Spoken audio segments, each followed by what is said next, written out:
to Standing in the Sunlight with Cynthia Rose. We are all on an ever-unfolding unique journey. Join Cynthia Rose as she begins her unique perspective to all that is meaningful. Topics and personalities that support your path, bringing inspiration and passion and heart-centered ways to live a more fulfilling life. A down-to-earth and uplifting sharing of what it means to be spiritual, creative, and living life to the fullest by standing in the sunlight. Born an intuitive medium, Cynthia Rose is also an ordained minister, singer, astrologer, educator, and writer. She has studied the intuitive and healing arts for over 40 years. Rise up and stand in your sunlight now with Cynthia Rose.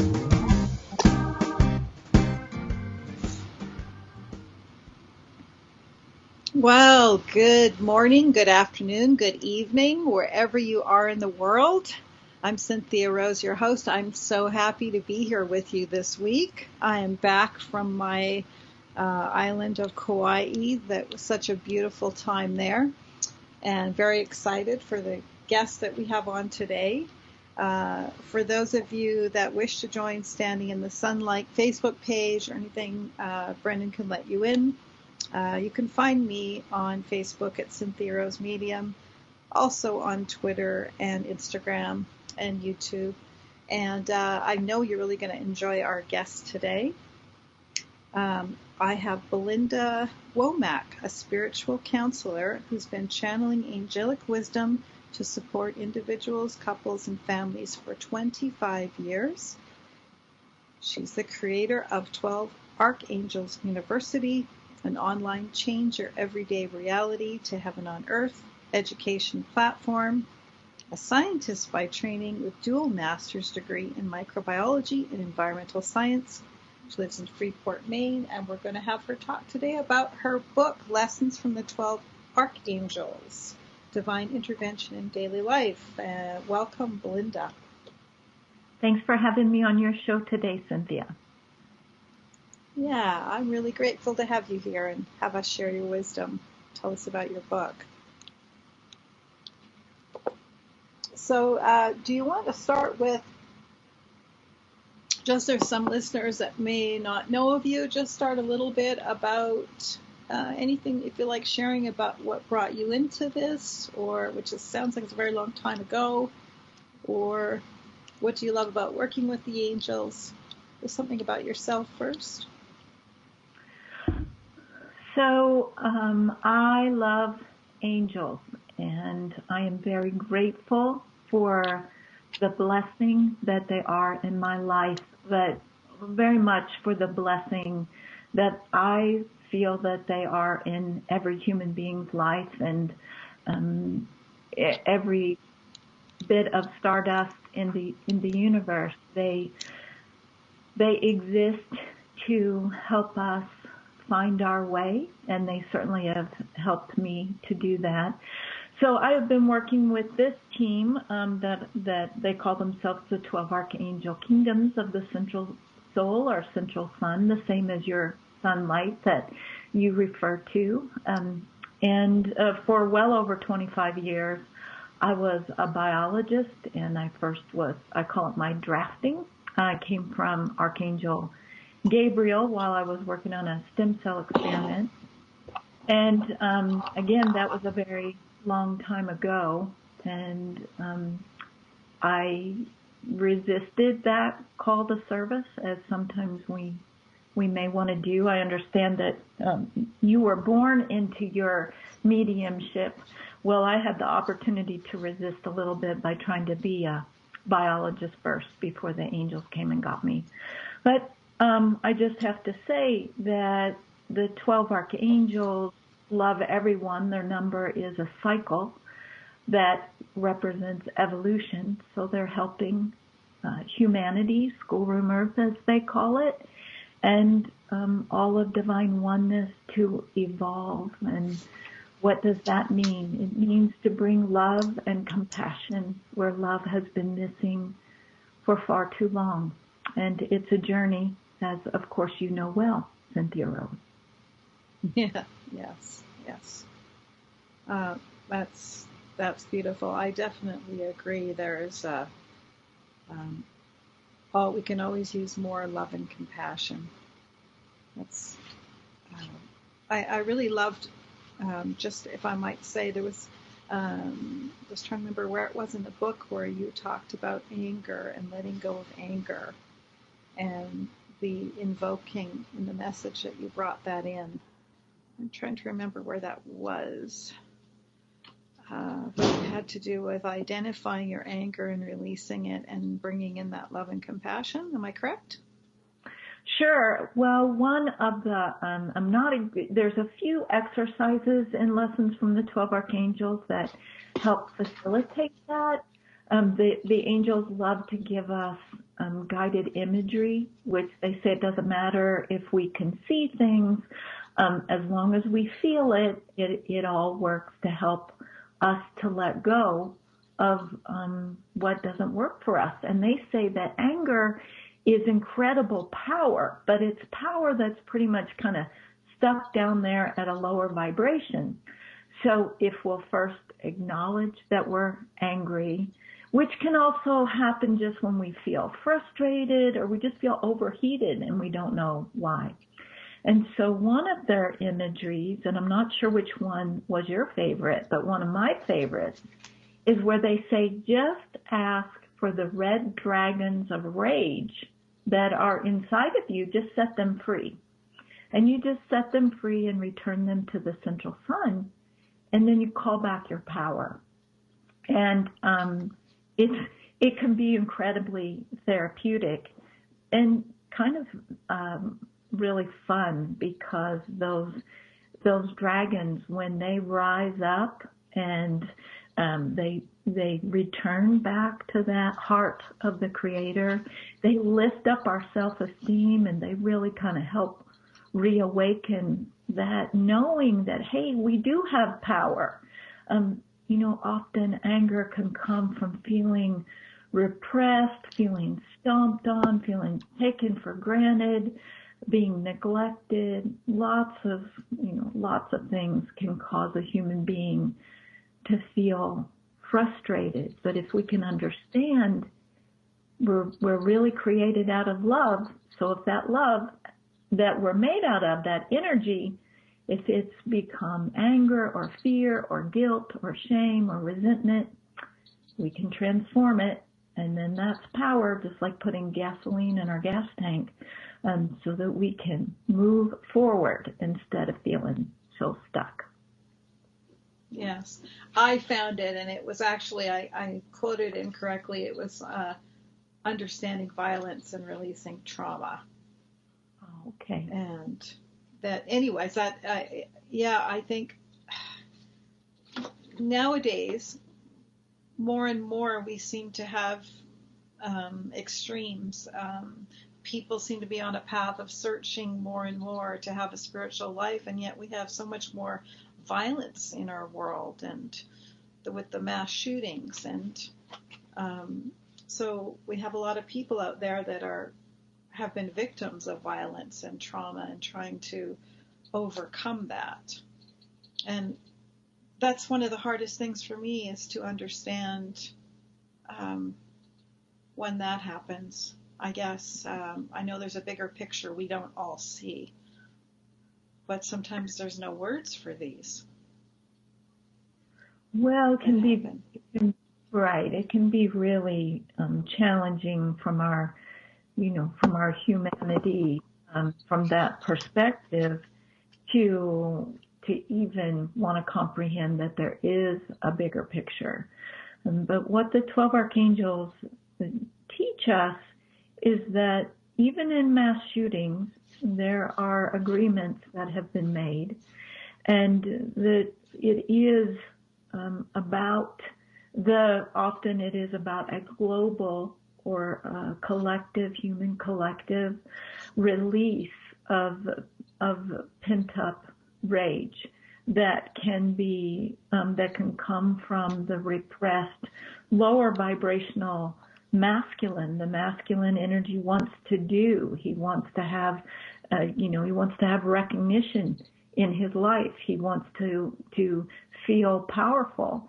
And when he feels that he has no power, that repression can blow up and come out as violence and rage.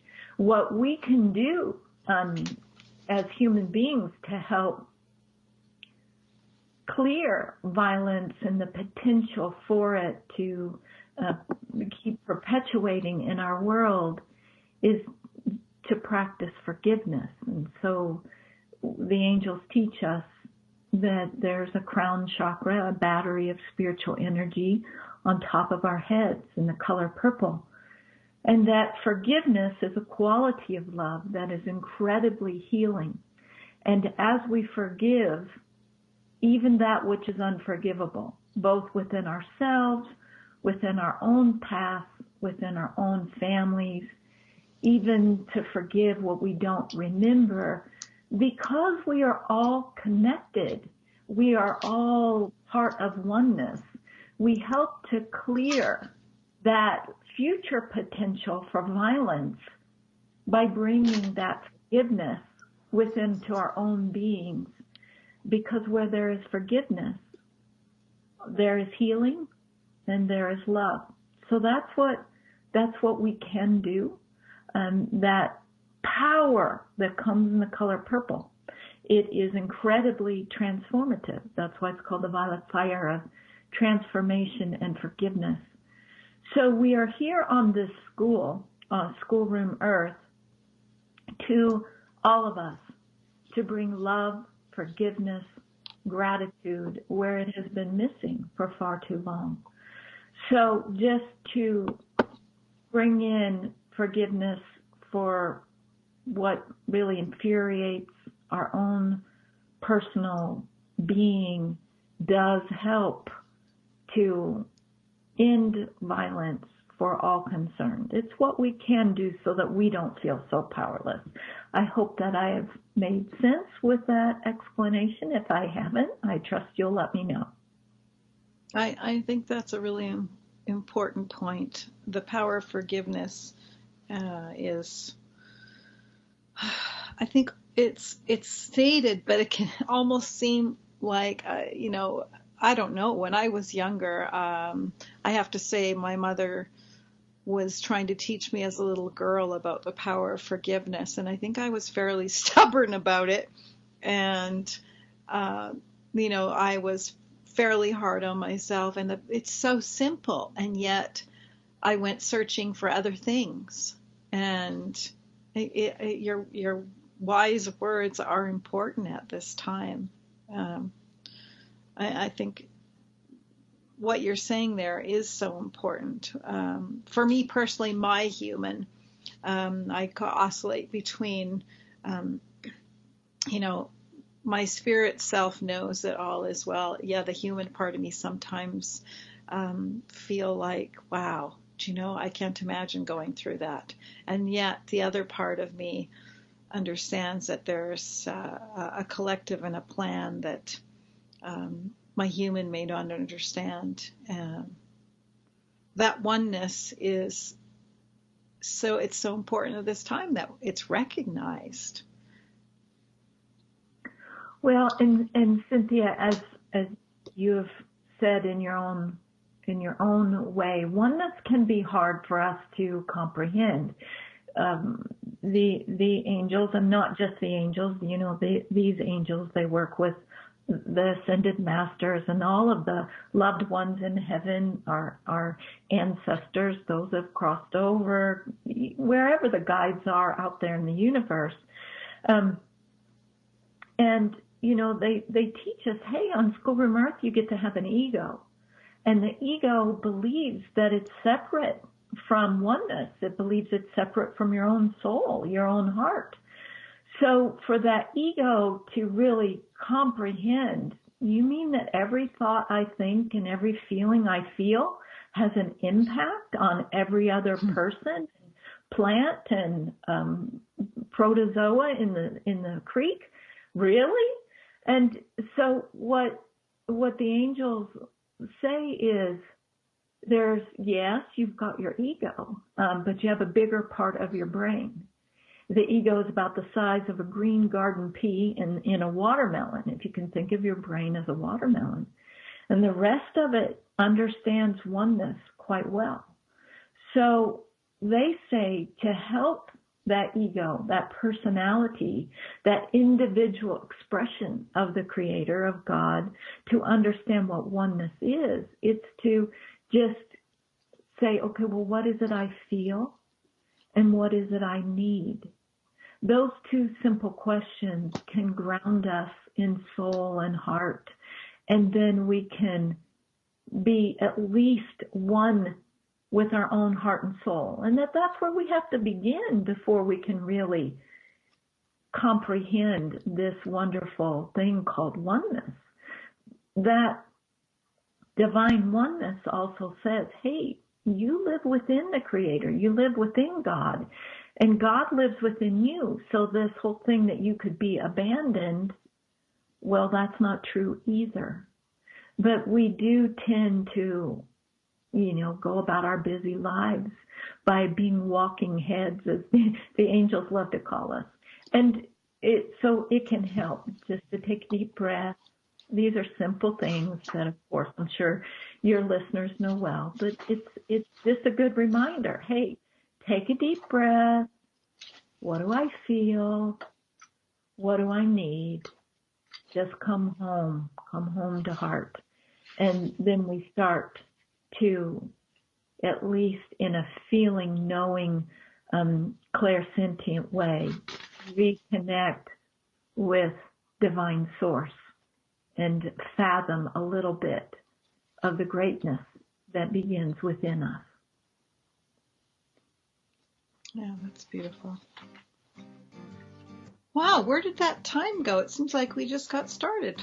We're going to be back in a break. Just have a quick break. Grab yourself a glass of water, stretch your legs, and we'll be back with Belinda Womack.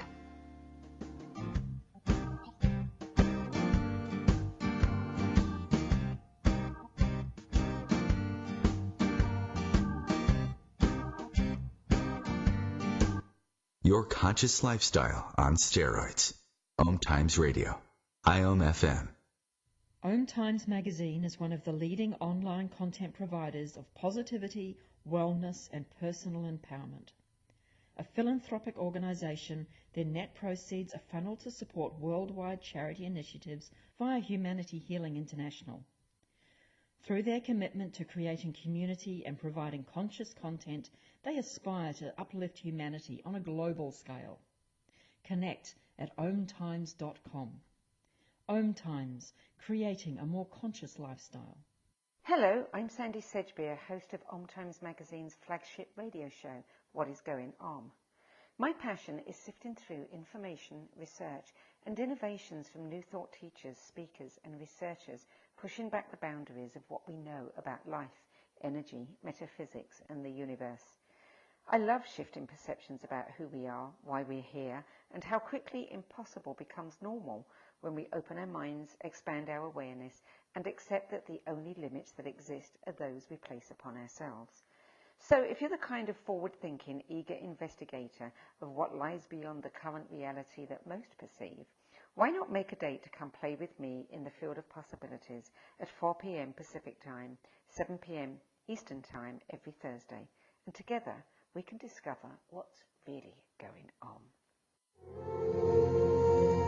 Hi, this is recording artist and composer Yuval Ron, inviting you to a voyage through the chakras, a new double album of guided meditations to transform your life, a sublime musical medicine for nourishing inner peace and reaching to your higher virtues.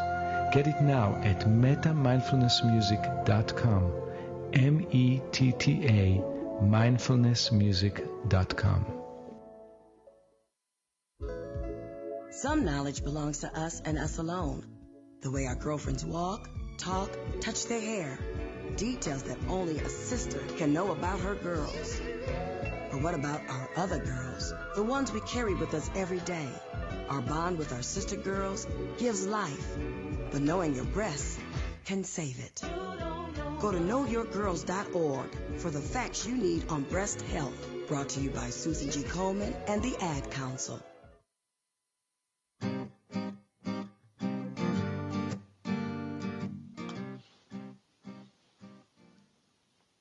Okay, we're back. I've just been sitting and contemplating what else we could ask Belinda during this time. And maybe I'll share something personal and that can lead into what others might think. So Belinda, I don't actually know about names of all of the archangels. I've obviously heard of some of them, but I do more evidential mediumship and guidance comes in. But one time I was doing a reading for someone, and I felt the presence of an angel on the left and an angel on the right, almost like they were standing guard for her. And because I did not want to go into my mind to start describing them, it was more about the message.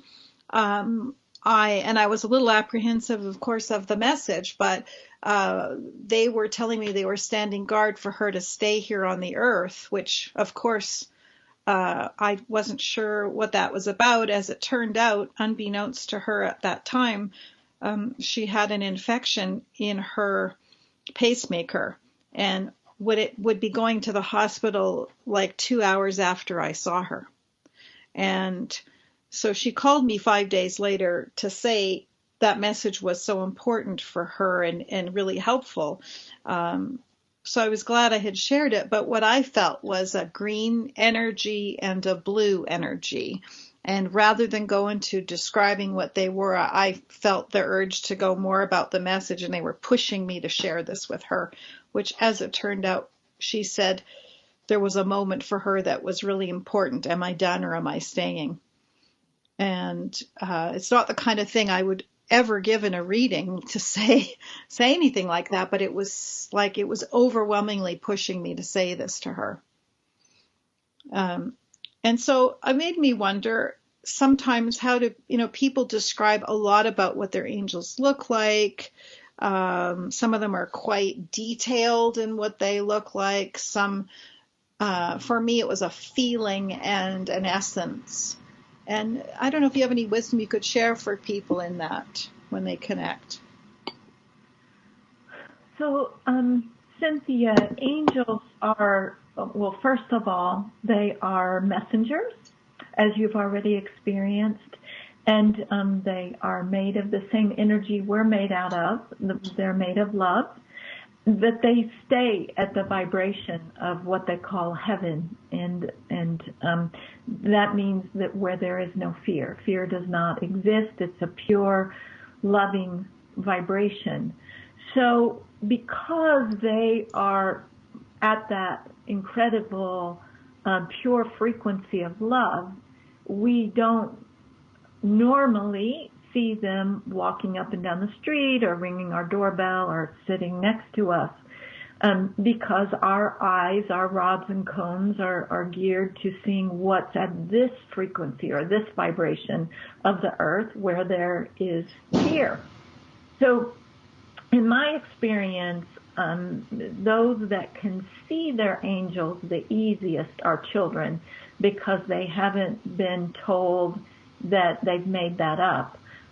So when I get the opportunity to ask a child to close his or her eyes, and we walk through the purple door, which just means into the creative, spiritual part of the brain, and I say, okay, invite your guardian angels to come. They can see them, and they can describe their colors, and often they have wings, which is just represents their energy that can wrap around us and help hold us. And so, again, children have an easier way of connecting.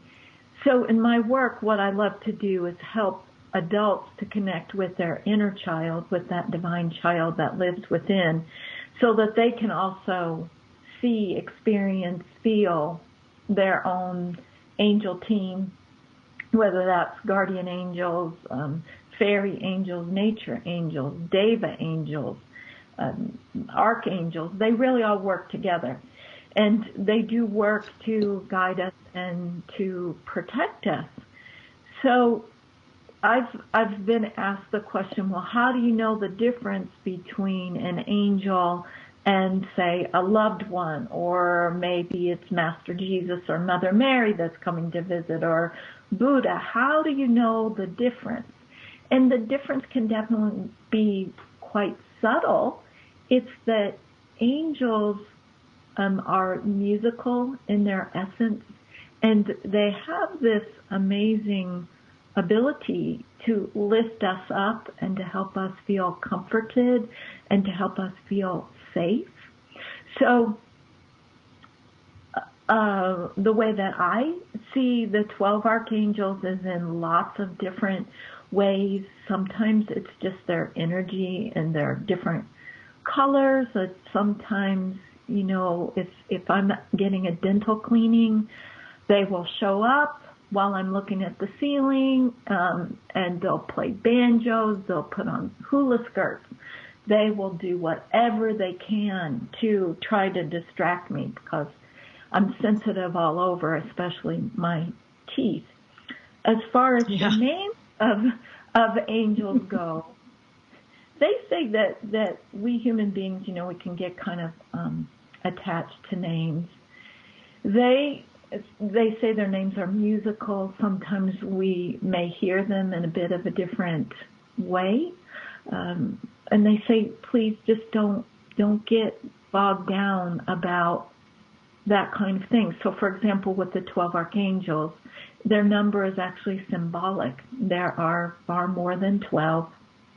And but they all work together. They work together as this team. And so I may know an angel, for example, I may say Archangel Michael, but in another culture or in another philosophy, Michael might be called something different. And sometimes there's crossover, right? Some people will call Michael Metatron and Metatron Michael.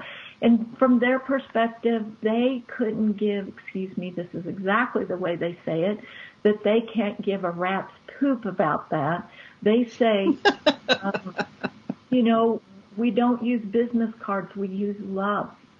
And so you're not going to do it wrong if you think, oh, you're trying to call on the angel that's going to, you know, help you with your finances versus the angel that's going to help you with your headache. We all help, they say. We help with everything. So don't get caught up in, if you can, where that ego likes to separate things and be organized and put everything in a box. Like, this is a dog, and this is a cat, and this is an automobile, and this is a person, and this is a deceased loved one, and this is an angel. They say, just let us love you. And so they say that one of the ways to call on them, to call on their assistance, is to say, thank you, angels. Thank you. I need a divine rescue here. Or thank you for helping me with fill in the blank.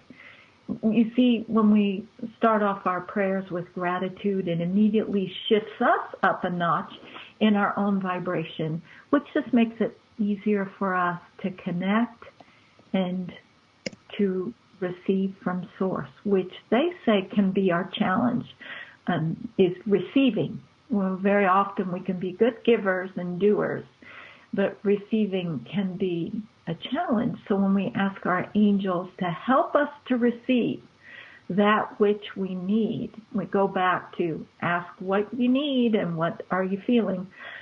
That's where they really love to help us, is to receive in what we need. That's beautiful. What was the other thing that comes to me? So then one of the things, I think you've already answered what I was going to bring up, is that sometimes people ask, how do you know the difference between angels and guides? And it sounds like you're saying don't get bogged down in the details. Well, that's what they recommend. Because you are a medium, then you have experience. You know, it just takes experience in feeling the subtleties of the vibration of the soul or the being that you're connecting with. again, angels are quite musical. They help us to feel. They're very much about feeling. Ascended masters can also help us with feeling, but they often come in and help us to figure out the solution to a problem. So they can have a bit more of a thought or mental, little bit more of that kind of vibration. It can sometimes be easier to have language come through an ascended master. Okay, here's the problem, here's the solution. Where angels, they help us to get in touch with the feelings so that we can voice to Mother, Father, God what we need. And then we have a loved one, and I do realize who I'm talking to, but the loved ones, and please butt in and correct me if I don't have this right. This is just my experience, that when they come through, that you can feel often that bit of their presence, their personality. It feels a bit more earthly sometimes. And sometimes there's a mix of all that I've just said. So we can always ask is really the simplest way. You can connect with the child that lives within your heart, and you can say, who is this that I'm feeling? Who is this that is trying to help me right now? Is this a guide? Is it a teacher? Is it a loved one? Is it an angel? And they just ask that we understand that we may get more than one yes, right? Could be an ascended master that's also of an angelic frequency, or a loved one that is also acting in the role of as a teacher or problem solver for us. Bottom line is, things aren't as cut and dry as sometimes we would like them to be. It's just we can't always check all the boxes. But the more we do, just listen, right? We listen, we feel. That's when that intuition will say, well, you've just been talking and hanging out with your guardian angel, for example. I hope I made some sense there. Yeah, I think that's well said. I know that I mentioned to you about my mother seeing an angel, and she described it as a beautiful white mass. And I think, if I remember correctly, she saw wings, and it was an overwhelming feeling of love that came to her. And my experience is that when I first started connecting with angels, it was an adjustment in learning how to speak, because I just wanted to sit and take it in. So, it was the most beautiful and uplifting feeling. But I did have an experience a number of years ago now where I was had gone a long time trying to heal from something, and I wasn't healing.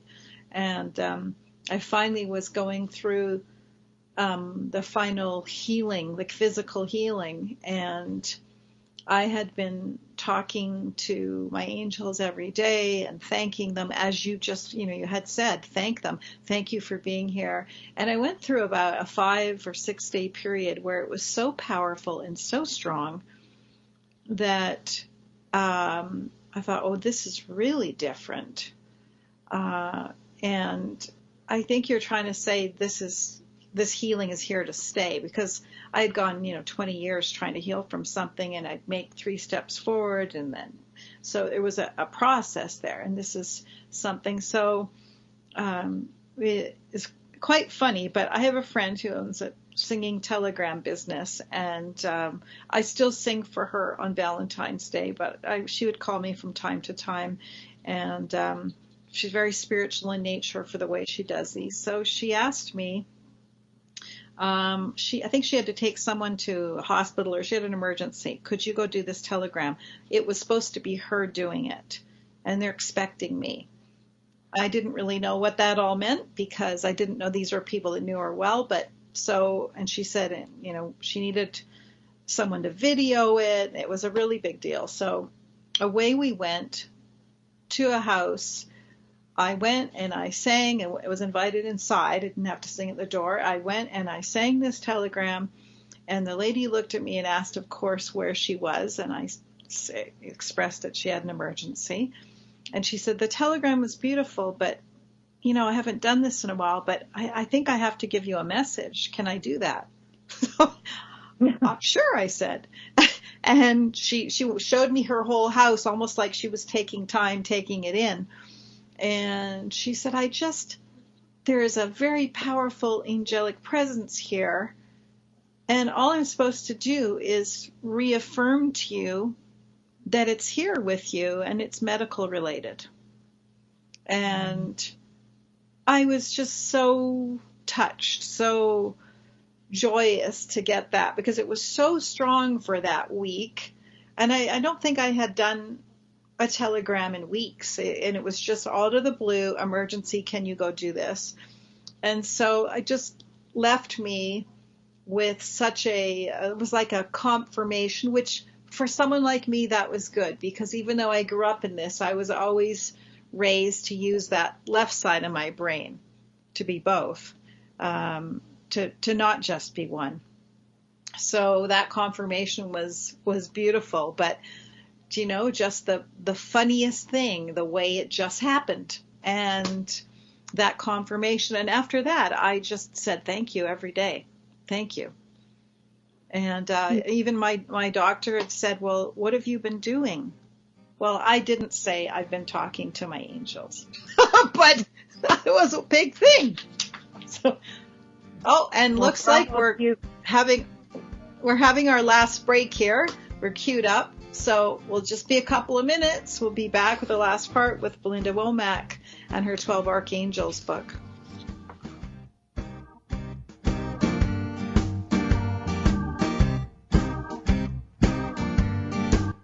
Free your mind with OMTimes Radio, IOM FM.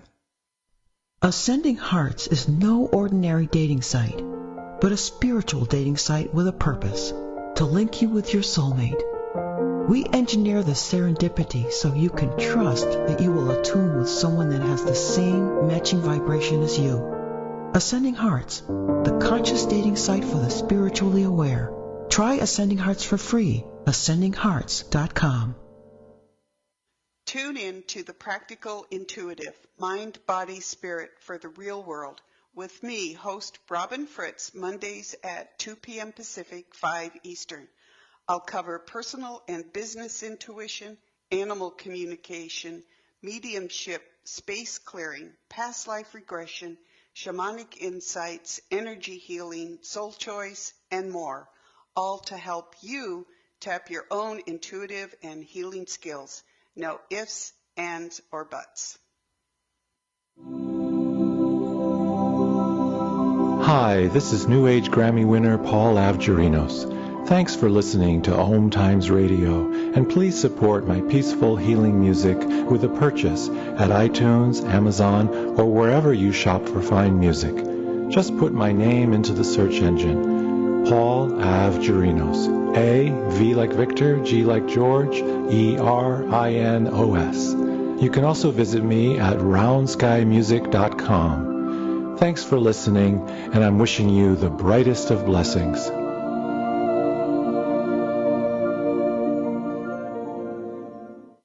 GTG, BRB, OMW, be there in a few. You may think that these kinds of texts are fine because of their length, and you can easily send them at a stoplight. But no, answering one text can take your attention away from the road for 5 seconds. And traveling at 55 miles an hour, that's enough time to travel the length of a football field. Make good decisions, don't text and drive. Visit StopTextStopWrecks.org, a message brought to you by the National Highway Traffic Safety Administration, Project Yellow Light, Noise, and the Ad Council.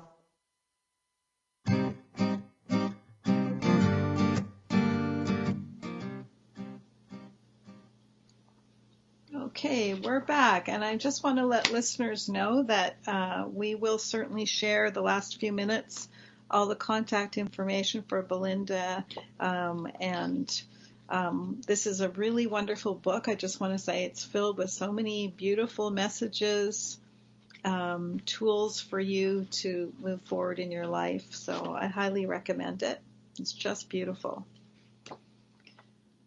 What should we share now? I just feel there's something, perhaps you might want to share, channel something that you think is important at this moment, at this time. Well, Cynthia, first of all, the angels would like to comment on the personal story that you shared where you were, connecting with a big angel and then experienced 5 days of healing.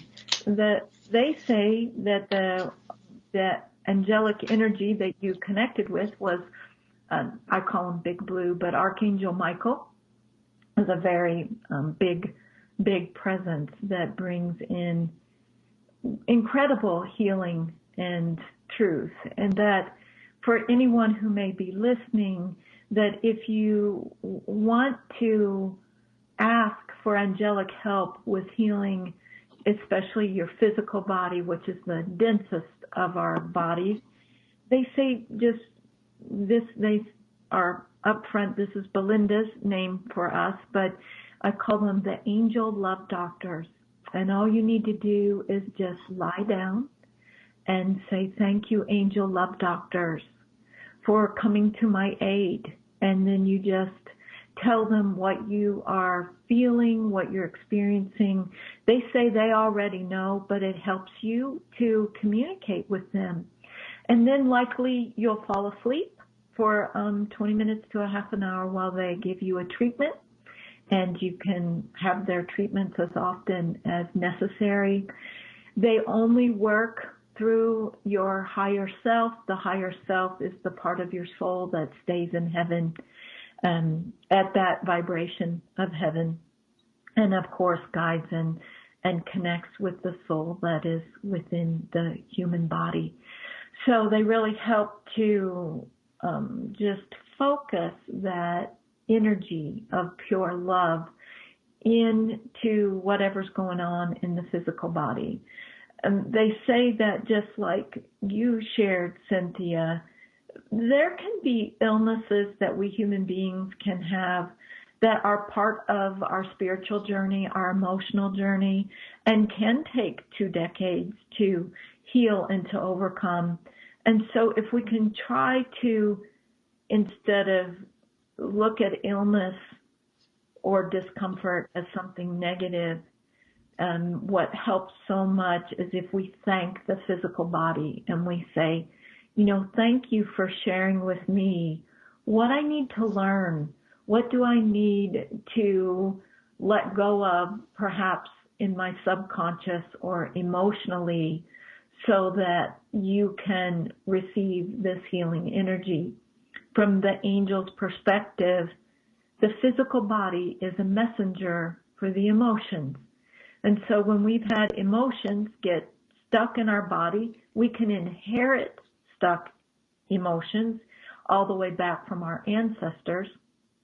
And when this happens, it can go all the way to the point of creating a cancer in the body, as an example. But when we'll tune in to what that physical body, what our beautiful body is trying to communicate, and just say, I'm all ears, whether it's a backache that's telling us we really need more support, or a headache that's telling us you just got to stop thinking so much and calm down. But when we open up to listen, then the physical body can communicate to the mental body. And then we can just know, oh, this is what is blocked within me. This is the emotion. Maybe it's anger that needs to be released, or fear or sorrow. It's incredible what grief and sorrow will create when it's not released in the physical. Yes. So their message is, right? Yeah. I'm sure you experience that with your clients as well. So it's sometimes it gets stuck all the way down because we just weren't in that safe space to release it, those emotions. And then it will show up in the physical body as pain or illness or something going on. And so that's when we have the opportunity again to just say, okay, what is it, body, that I need to hear? What is it that I'm feeling? What is the feeling that I need to release and give back to spirit? What is it that I need? Because oftentimes that physical body will also, it tries to protect us, right? If we've got unmet needs and we're not feeling like it's safe to know what those needs are, then the physical body can absorb that knowing.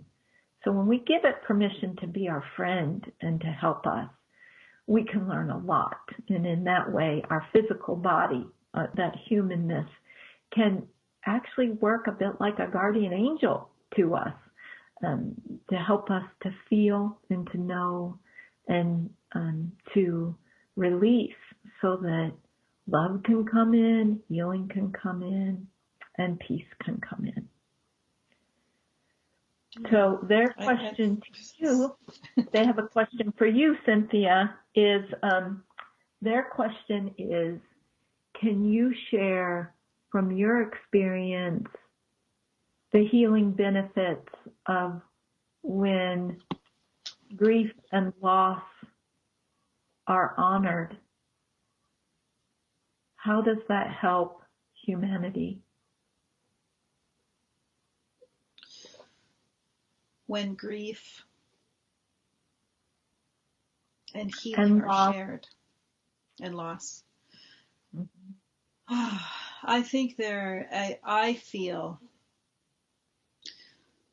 that when we're in grief, and I personally had a lot of grief as well as worked with people, that it sends us, it's a pointer sending us deep into our soul, to listen to our souls, to connect to that love and compassion that you were speaking about. And it teaches us the importance of love and compassion. It teaches us where we may need to have more of it in our lives, or where we may need to open up to more of it. And I think also there's something about opening to the gratitude of every moment we have, because there is something about how we take life so much for granted, or we can take life so much for granted until we have grief or loss. And oftentimes the grief or loss is a wake-up call to something deep inside of ourselves saying, hey, we're not just a mental body here. We're not just thinking and walking on the earth. There's a huger part of ourselves that's crying out. And I think there's also something about this grief awakens that in us in a way that nothing else can at this point in humanity anyways. So grief is actually, when we look at it from a different perspective, it's a tool of awakening. It's a gift of healing. It can be, we can see it as a friend instead of something to avoid. Do you agree? Yes, absolutely. Yeah. Absolutely. And I also think that we're in a time when there is more support, or it's freer. I mean, our society in general, we hide death in a sense. We pretend it doesn't exist. We have ads everywhere telling us, almost like selling us that we can exist forever. Try this diet, do that. It's almost like an underlying selling to, you can keep going. And I live every day knowing that my life I don't know when it's going to end. I think I'm going to be here till I'm a very strange old weird lady, but I don't take it for granted. Every day could be my last. So I'm going to really enjoy and be grateful for all the experiences, the moment we have. And for me personally, my first major loss for me was my mother. And she was right there on my shoulder talking to me. And I was, talking to my grandfather in spirit was one thing, okay? But there was some Catholicism in there that said, well, we're not supposed to bother them or talk to them. But he was already there, so that he was grandfathered in. That was funny. But when she came, I was just like, and she told me before she passed that it was her time. And I was like, no, I'm too young for you to go. And she said, no, it's my time. And it would take me years later to realize that that's part of that bigger picture. It was her time, because it made no sense to the human in me, but actually her coming back to tell me before she left that it was her time was teaching me that there was a time for her. And I think that we are more involved in our staying or going than we realize. However, some things may already be agreed upon that we maybe choose not to know, or there is something about, we can't say anything is one steadfast rule. That's my experience, is that there isn't a rule. The rule is, if there's a rule, it's love and compassion. But as far as how it should look this way or be that way, I think you said something in the beginning about that, about how we try and put everything in a box, and we try and say that something is going to look this way or be that way. So I'm always careful, even when I teach mediumship, that this is only my experience of how it comes to me. And just like your experience of an angel may be different than mine, my experience of connecting with a loved one may be different than someone else, and we need to trust that. Trust being a big word. Well, and the angels say that, humans, you are immortal beings. You are God's divine children. You come to schoolroom Earth to learn, to grow, to evolve, to bring love where love has been missing. But we say to you, as our friend Cynthia has already shared, to live in love and to live fully, to embrace your experiences, will allow you to not only dance through this life and learn a great deal, but it definitely helps to create a far more peaceful exit, for it is just an exit. And if you choose, you will have a re-entry. What is important is that you understand that the moment of right now truly is forever, for you are always creating, always experiencing, and that never ever dies. So fear not. Let go of being afraid of life. Death is the easy part. It's taking off a heavy, wet winter coat when it's 95 degrees outside. That's how joyful it feels. So for now, enjoy living and embracing all the opportunities presented to you to bring heaven in to your everyday life. That means abundance, good health, joy, relationship, and to be a happy child. By all means, include in your prayers, I would love to be a happy and well cared for child of the Creator right now. And that's beautiful. Forward. That's beautiful.